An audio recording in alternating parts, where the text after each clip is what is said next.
Hello everyone, and once again welcome back to my channel Server Gyan.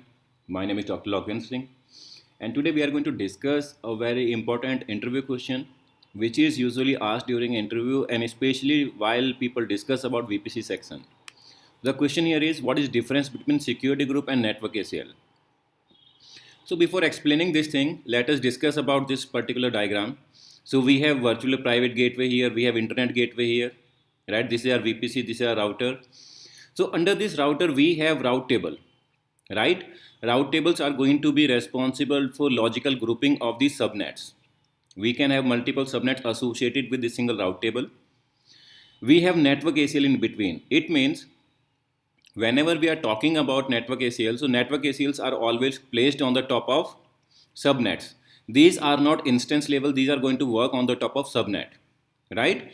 Then after, if we talk about instances, on the top of instances we have security group in order to secure them, right? So this is how this diagram looks like.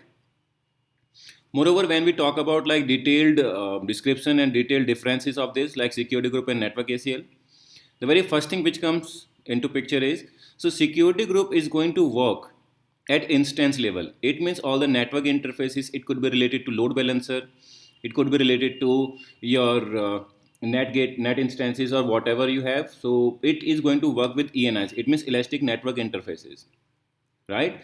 Moreover, if we talk about network ACL, so it is going to operate at subnet level.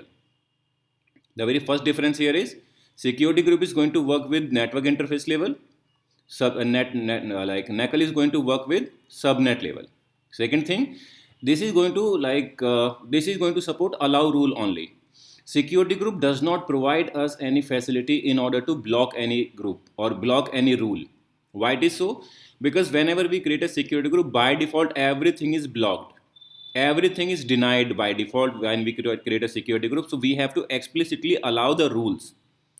But in case of network ACL, it is going to support allow and deny rule both, right? That is the major difference here. Next, security groups are going to be stateful. For example, if you whitelist port number 22 to be accessible from any individual IP address, any specific CIDR, or maybe to a specific security group, whatever sort of segment you are going to allow in the security group, so whatever port you are going to allow, that will be for incoming traffic, that will be automatically whitelisted for outgoing traffic as well. Where in case of network ACL, if you are trying to whitelist port number 22 or maybe any XYZ port, so in that case you will have to explicitly whitelist that port in both rules, maybe in incoming rule and in outbound rule as well.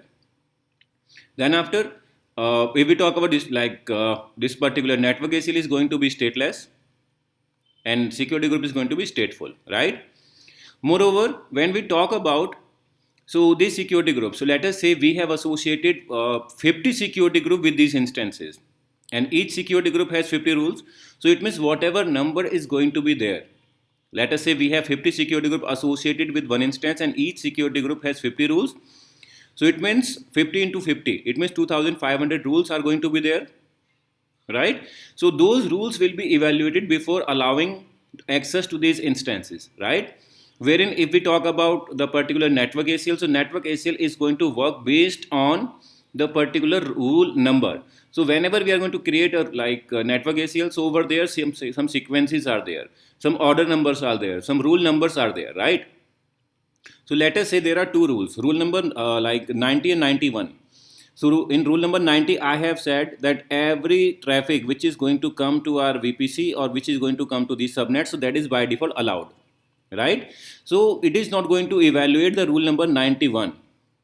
Let us say if we have denied in rule number 90 that every incoming traffic is denied, so it is not going to evaluate rule number 91.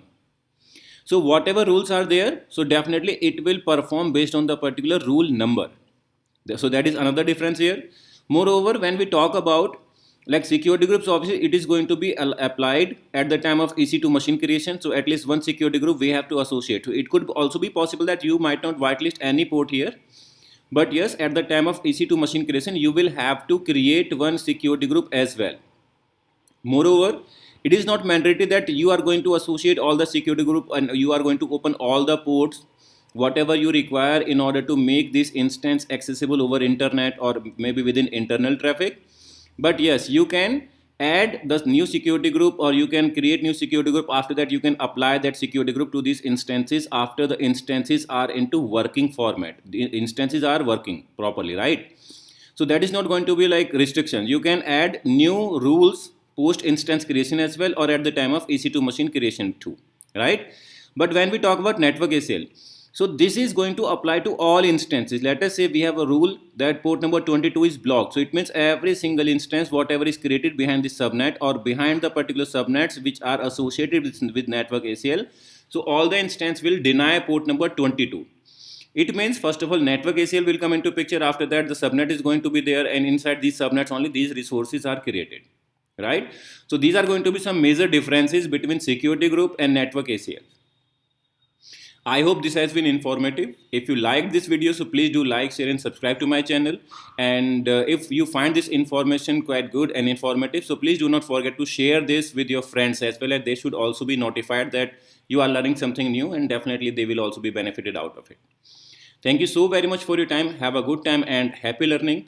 If you have any questions, so please do write in comment box. I shall be happy to assist you on that. Thank you very much.